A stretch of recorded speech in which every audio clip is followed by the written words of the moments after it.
currently in second place on the leaderboard. 5-1 would be a great start. We're the one man ahead of him, not 6-0. Still a good start for him, though. And one thing I know, and correct me if I'm wrong here, I don't want to step on your feet with where Blue-Red's concerned, but these Delver, these tempo-style decks, frequently have trouble with red deck wins. It's always razor close in every format. I have won a lot of games against red at 1 life, and obviously, the games that I lose, I'm at 0 or less life. The margins are small. It's small. Well, it's going to be a good start for Hutchinson. Turn 1 Mountain into Monastery Swift Spear. He's out of the gates, putting Caleb to 19. And Swift Spear is the singular card in these red decks that makes the most difference. Turn 1 Swift Spear and not turn 1 Swift Spear, night and day. Yeah. Well, one thing we saw last week, and we actually saw this matchup play out, was that the Blue-Red Prowess deck, there's some temptation to play it defensively in this matchup, right? You're not as fast as the red deck. You're fast, but not as fast. So there's some temptation to sit back and try to block and then, build up an advantage and win in a couple attacks. But Blue-Red Prowess actually doesn't have the correct assortment of creatures to ever be able to block. Hordling Outburst, that sort of card, let's look at the blue-red creatures.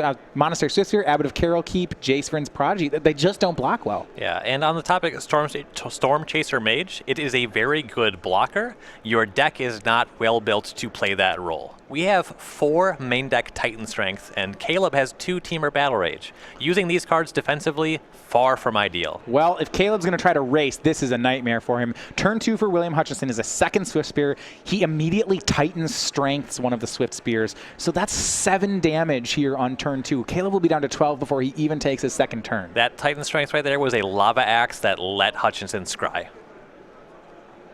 And so what I was going to say is that if you're in this role, because you can't play defense with Blue-Red Prowess, you may want to try to race. I don't know if you can do that anymore. If I'm Caleb, I hope that I have 2 of the 4 Wild Slashes in my list in my hand right now. If you can clear the board, maybe you can restart and win the race if William has no other threats. There's not even a guarantee that Caleb's in a good position if that's what he has. Well, William did scry to the top off the Titan Strength, so yeah, there's a lot of things that have to go Caleb's way. He fetches for a second mountain here. No blue mana. Perhaps he does have 2 spells. Unless his play is just something like Abbot, but that just is not going to work here. Yeah, it's only dead to any non-creature spell. And you're wasting the trigger. Swift Spear is fine. Not a great blocker, though. Any Prowess trigger makes that pretty bad exchange. So he'll play that and pass, leaving 1 red up. You have to be confident if you're Hutchinson that that spell is not Wild Slash. Possibility for Titan Strength is real. So swing a 2. Caleb will block one of them. So now Hutchinson, he has to act first if he wants to get the pump off. He would get blown out by Wild Slash if he does this. And he'll pass. He'll let Caleb take 1 damage. Now, I think Hutchinson got away with one there. The only non-creature card in Caleb's hand, I believe, was an Expedite. What do you make of this post-combat Dragon Fodder? He plays post-combat Dragon Fodder. Caleb's going to Wild Slash it. I think that... that's not... The idea there is probably that you don't want to let Caleb just use a Titan Strength and eat one of your guys, but I think I'd rather just make him have it. I think if you were going to run the line that William ran there, just attacking, I think then when Caleb blocks, you try to pump. I think you run that line if you have 2 instants you can fire off, because then you just have him. But if you don't, I agree with you. I would just like to Dragon Fodder and attack. Yep. He left 1 point on the board as it was. That's not much. Caleb's at 10, but he could be a 9. That matters with red decks. Yep, absolutely. Of note, Hutchinson missed his 3rd land drop. Yeah, that is definitely going to matter. Keeps him off of any of those 3 copies of Hordland Outburst in his deck. No green mana either, in case there's a Become Immense. So for Caleb, it's Abbot of Carol Keep. It flips a Teamer Battle Rage that he can't cast. Caleb will then cast Expedite on the Abbot. Yep, makes it so that the Abbot could crack for 3. Not a great blocker, but also not a very great attack. I'm surprised that he cast Expedite there. I would have thought he may have wanted that back on blocks, but this speaks tons to what Caleb thinks about the matchup. He swings in the Abbot for 4 and putting William down to 14. He has no interest in taking a defensive posture here. No, and part of the reason is that Abbot cannot profitably block anything. Trading for 1 Goblin token, real bad. Swift Spear, if there's any spell, it doesn't even get to trade there. And that kind of showcases one of the difficulties here. Abbot, it's supposed to be one of the better cards in this you know, if Abbott is that weak in the matchup, that is difficult. And here's some damage from William. He'll Wild Slash away the Swift Spear, crash in for 4. Oh my, a Titan Strength. Make it 8. Let's make it 8 with a Scry. Caleb down to 2. And with William keeping on top, you wonder if that's just a Wild Slash to finish it off. Yeah, and realistically, there's a lot of things that it could be that are pretty easily lethal. Something like a Reckless Bushwhacker is great here.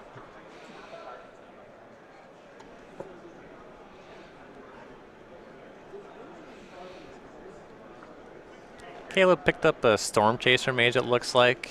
Better blocker than the current play, but he has to take 1 damage off the Shivan Reef to even put it in play.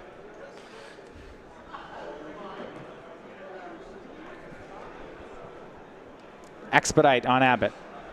This feels like a Hail Mary pass on his side. Yeah, I would like to see cards that are not the cards in my hand, please. Yeah, the ones in my hand don't win. Well, he needs more blockers. Here's Magmatic Insight, discarding a land. That's draws Jace and another land. This isn't going to do it. Nope. And game 1 over to William Hutchinson. Atarka Red takes the first one off Blue-Red Prowess. And I guess kind of what I expected to see happen here. Yeah.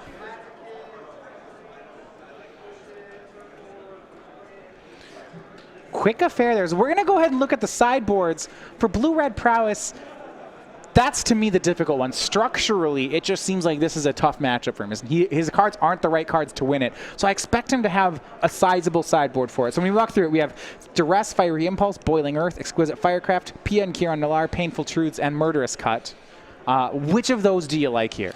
I expect Duress and Boiling Earth, absolutely. These are the best ways to actually profitably deal with a Hordling Outburst or even a Dragon Fodder, which is actually surprisingly good against your deck. So definitely expect those ones. Fiery Impulse is good. It'll deal with any of the singular creatures. And also sometimes you're just going to have to kill a Goblin token. That's just simply the fact of a matchup like this. PN Kieran Alar I like quite a bit. It is on the level of your opponent's Hordling Outburst. You can at least throw some blockers in play. The tokens are going to matter a lot. Murderous Cut is similar to Fiery Impulse. I think you bring it in, but you're not excited about it. So at that point, it seems like you are trying to go for a more controlling role here. You can have more cheap removal and a finisher. We're still medium level aggressive, but he's not going to get run out of the building as quickly. Mm-hmm. And I think that your sideboard strategy, basically in every matchup, has to be the way that you can configure your deck that is best at getting Treasure Cruise online as fast as possible. That's why I like Duress so much as a sideboard card, especially in matchups like this. All right, so we have, this is an interesting sideboard here from William Hutchinson. I'm going to read off his sideboard here, talk about it in a second. There's some standard things. He has a second Lightning Berserker. He has Teamer Battle Rages, numbers 3 and 4, a couple Self-Inflicted Wounds, 3 Den Protector, 3 Roast, and an extra land. But here's the one I'm really interested in. He has 3 copies of Catacomb Sifter in the sideboard. And for a red deck, that is a very ambitious play. Yeah, and I think that the reason you actually have it is probably for other red decks. Heck of a blocker, right? Get some scry triggers, help you smooth out your draw in the red mirror. Actually seems like a pretty interesting thing. And that's something that I said earlier when we were watching Rally on camera. The cast Catacomb Sifter, it's a card that other decks could reasonably cast just to actually play Magic. Whether or not you want Catacomb Sifter against this blue-red prowess deck, it's okay. The fact that it makes a token is, like I said, all the token spells match up quite well against Caleb. If you suspect that Duress is coming in and that's how he's interacting, you can't Duress a Catacomb Sifter. All right, well, Caleb Scherer, he was the Season 4 Invitational winner, had a top 8 finish at the Players' Championship as well. So really a Storm player that made a name for himself from St. Louis, Missouri. He's a current grad student in differential geometry. 2 top 8s and then that invitational top 8 and win last December. Very a minimalist approach here. He lives entirely out of his backpack on trips, just an only carry-on guy. Yeah, that's wild. I believe that according to the piece that Nick Miller wrote on Caleb, his diet is actually only 80% peanuts. Okay, it's not entirely a peanuts. Yeah, that would be, you gotta have a mix. I don't think you can do that. I don't think you can go entirely peanuts. But 80% still, that's a big number for that. That is huge. Even 80%, that's wild. If that was just a stat on there, I would be concerned. Yeah, you're like, wow, I'm a little concerned about that. Yeah. William is going to be going down to 5 this game. So some hiccups there for him. Where Caleb really has shown growth here was his ability to win an invitational where the formats were standard and modern. You know, not really the player we'd expect to show up at that kind of event, but he's shown some multi-format diversity, and that's really making him a scary player recently. That's why he's the number 2 seed. Yeah, and Legacy's his format of choice, but he knows if he wants to play on the tour, Standard and Modern is where it's got to be. So he upped his game, brought it to the level. All right, well, William keeps on the 5 as we start game number 2. Players going to be trading lands at the beginning. We do see, Caleb does have black cards out of the sideboard. He has 3 copies of Duress and 2 Painful Truths. Not excited about Painful Truths here. Whether or not he brings it in, I don't know. In this matchup, yeah. I don't think we can do that. But the card, excited about it, just not in general or just not here? I like it in this deck, hate it in this matchup. I think that gassing back up is the most important thing for this deck. If you're not triggering prowess every turn, then you're doing a lot of this right here, attacking for 1. Storm Chaser Mage will hit Hutchinson down to 19. We'll make that 18 on the fetch. Storm Chaser Mage, one of the reasons this deck was on the radar, the uncommon out of Go Through the Gatewatch. A real good rate here, 1/3 flying, four numbers of flying haste for 2. The turn it comes into play, you oftentimes, you just see it deal 1. It's underwhelming there. Yeah. And, it actually reminds me in that way a lot of Nimble Mongoose in Temur Delver. The first couple cracks might just be for 1. The ceiling is much higher, though. Outside of black removal spells, Storm Chaser Mage can pretty easily dodge most of the red removal spells. You can't roast it just ever.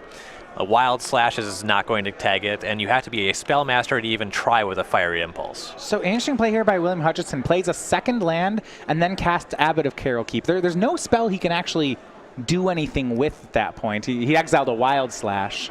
Yeah, just trying to get on the board here. And he's down cards, and I guess that the hand probably just isn't very aggressive otherwise. Well, we'll see. It's going to be a Duress from Scherer.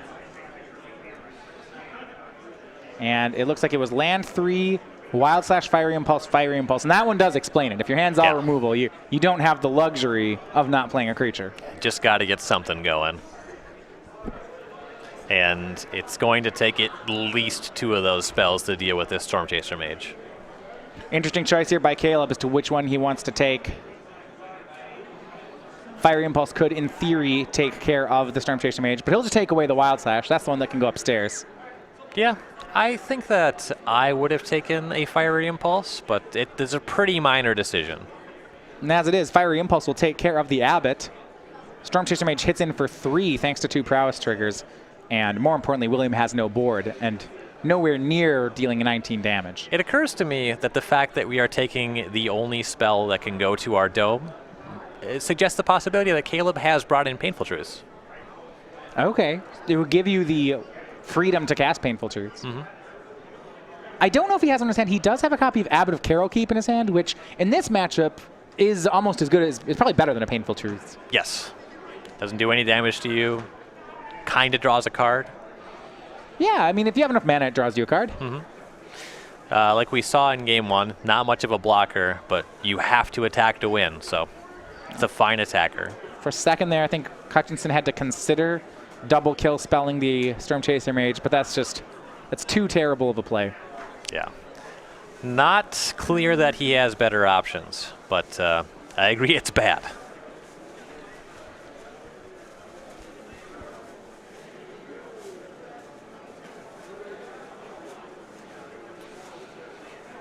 Caleb's getting a little Abbot fluttered here. That is not what you would call a problem. If you're going to draw multiples of a card in a board state like this, that's a great one. Abbot of Carol Keep, that flips Temur Battle Rage. That wasn't a card I was actually expecting to still see in Caleb's deck. That is surprising. That suggests to me that Caleb thinks that his role is the aggressor, and if he doesn't win fast, he can't win at all. You do still play Duresses because they'll slow your opponent down, stop them from having as many removal spells. But the Battle Rage, only a proactive spell. Fiery Impulse at the Abbot. In response, and this is really heads up on Caleb's side, he's going to Temur Battle Rage the Storm Chaser Mage. And this means the other Fiery Impulse is not spell masteried. Nope, only going to be a really bad shock in this scenario. Beautiful play here from Caleb. So that'll take it down. The Storm Chaser Mage will deal 4. Now Hutchinson can still untap and take care of the Mage, but 4 extra damage from Caleb.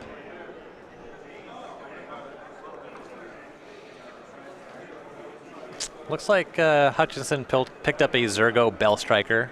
Not exactly on time here. Fiery Impulse knocks down the Storm Chaser Mage. Here's the Zergo and a pass. Is that another Abbot for Caleb? Cast that Another one all day. Abbot, yeah, that one shows Shivan Reef. I think he has a third one in his hand as well. Might as well, right? Well, let's see. There's there's a Wild Slash. That could not have gone better. Excellent. And a pass from Caleb. So Caleb, now look at all the cards up. 3 lands in play for Hutchinson, 5 for Caleb, 2 creatures. Well, William has some blockers. It's a dragon fodder, but... Now, what Caleb really wants to find here is a treasure cruise. That would all but put this game away. Instead, well, how about another Abbot, the 4th one? That's got to be a close second. And it's going to be Boiling Earth. Big play here from Caleb. That knocks out both the blockers. Swing for 6. Puts Hutchinson down to 5. I'd be inclined to cast the other Abbot, but that play is certainly fine. Perhaps hedging against Hutchinson having some kind of sweeper of his own. Monastery Swiftsphere, the play from Hutchinson. Storm Chaser Mage, the draw from Caleb. And things are just getting out of control here. Here's another Abbot. It will flip a Monastery Swiftsphere. That one's cast as well. Here's a Storm Chaser Mage. That's all the cards in Caleb's hand, but 5 creatures to 1. Yeah, Atarka's Command won't do it, and we are on to game 3 between the two. Yeah, Atarka's Command, not great in these mulligan to 5 situations.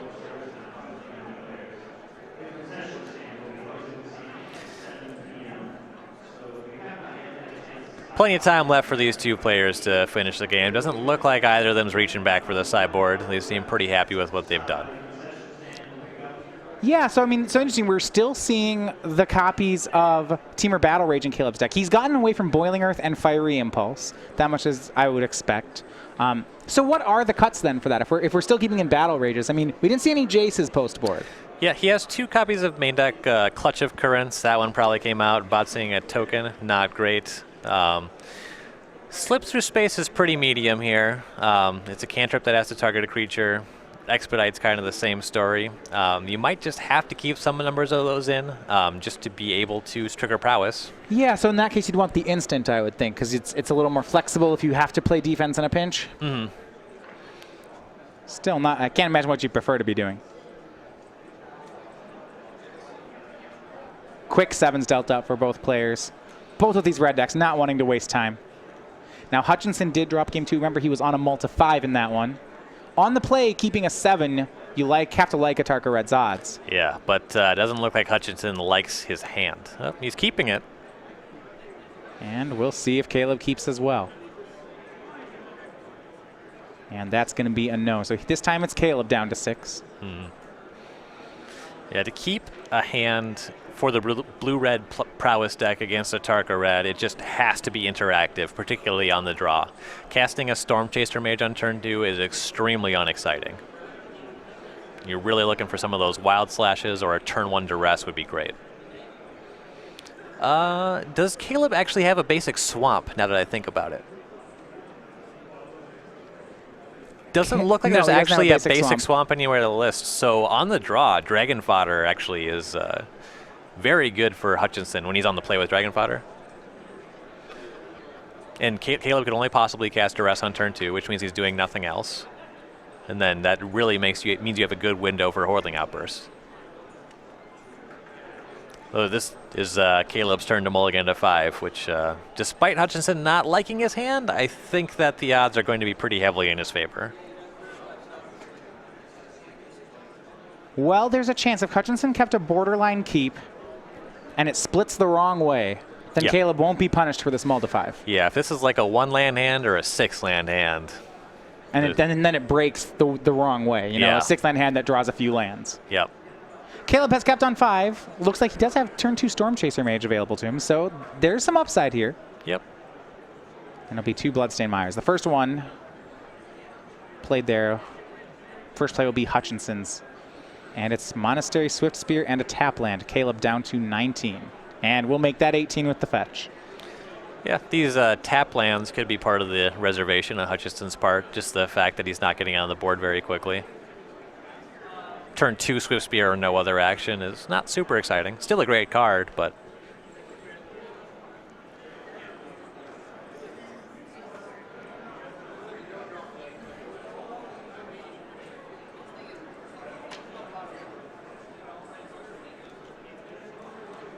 And it'll be duress from Caleb. So we'll see he's working against. It is a good one here. Atarka's Command, Become Immense, Titan Strength, and 2 copies of Abbot of Carol Keep. And you're really seeing the reason for the reservation on Hutchinson's part is that he had only the 2 lands and that they both came into play tapped. That is a pretty real problem, though. The Abbots will give him a shot to draw out. The duress can't touch those. I mean, I'm wondering what he kept there. I'm wondering if he kept a 1-lander here. That's also possible. Because I think with 2 lands, this hand is not borderline at all. And it could also just be inexperience with the blue-red prowess deck. If he just thinks that this deck is very fast and very deadly, then it is kind of a borderline hand, right? Sure. If you're worried about getting, this is a slow hand. But as the game's going to play out, Caleb, they're only with duress on turn 2 and no threats yet. This hand should be pretty perfect. Yeah. Zergo. Well, he drew the land. He drew the land. Abbott into Zergo, gets to cast them both. Here comes Monastery Swift Spear. Yeah. Great turn for Hutchinson. Yeah. If the hand was borderline before, it's excellent now. Caleb down to 16. Yeah, now we're looking at Become Immense and Atarka's Command, both in grip for William. And another Abbott. Has Caleb covered just about every way here. Now, there are some outs, I think. Was it Caleb? No, he just has Boiling Earth. He doesn't have a sweeper for 2. This is the type of game where Boiling Earth looks a lot worse than Radiant Flames. The decision is made mostly in the name of efficiency. It's not because you ever think you're going to awaken with Boiling Earth.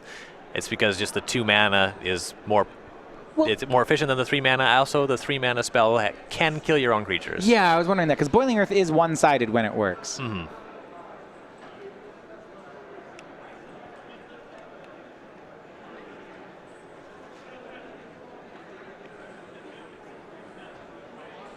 Here is Storm Chaser Mage. It's on defense. That's defensive duty for Caleb. Yep. If Caleb has a Wild Slash or a Fiery Impulse in hand, this is actually not terrible. The Atarka's Command is a problem, but Caleb does know about it. So he won't make a block that'll get blown out. Pretty far off of casting that Become Immense, but that is going to matter in this game.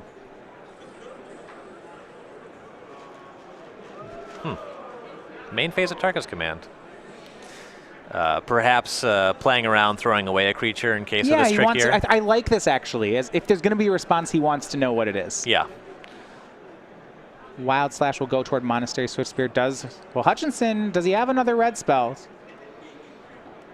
He does not.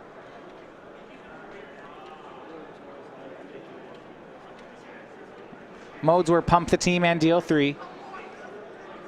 Yep, sounds about right. And then here, we know we have a Tomb 4 Storm Chaser Mage on the other side of the table. No reason to attack with these creatures. Well, the Abbot can still swing. Zergo can too. He's right, a 3/3. The Abbot becomes a 4. Oh, yeah, they don't die. So Caleb takes 3 off the Atarka's Command and 4 off the Abbot. That will still put him down to 8. It's not an ideal turn for William, but it's not bad here. Magmatic Insight, discarding Shivan Reef for Scherer.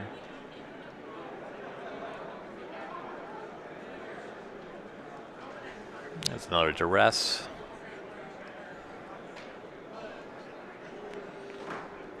Looks like we have a Reckless Bushwhacker and an Abbot.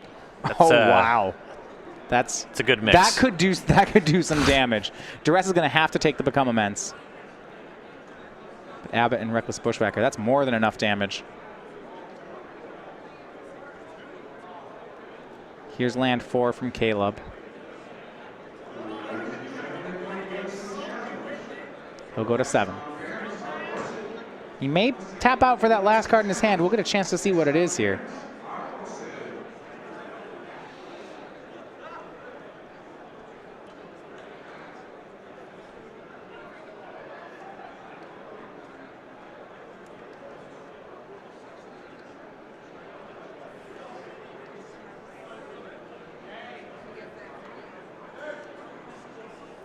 Boiling Earth for the Abbot.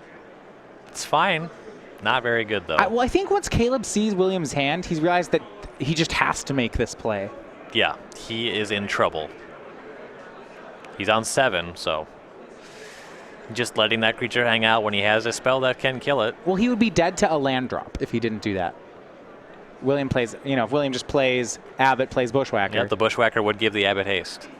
All right, here's Fiery Impulse for the blocker and a swing with Reckless Bushwhacker. That'll put Caleb down to 1 on his last draw here. It's not going to do it. So William Hutchinson, 2-1, takes care of Caleb Scherer and moves on to 6-1 with a Tarka Red. Mm-hmm. And despite seeing a Tarka Red win this match and my reservations going in, that was not very indicative of the matchup, I don't feel. We did see both players mulligan to 5 in the post-sideboard games where you have the ability to kind of sculpt your plan more than in game 1. Yeah, I mean, the games 2 and 3 certainly are uphill climbs for the player on 5, but game 1 played out kind of how I expected to see it. Yeah. It went in Hutchinson's favor. Caleb's deck just not equipped enough to block just yet. Yeah, and I do think that game 1 is going to be unfavorable for the Blue-Red Prowess deck. So if it's a deck that you're interested in playing and it's a deck that you're working on, then that means it's going to be important to have a good sideboard for that matchup. Obviously, that deck won the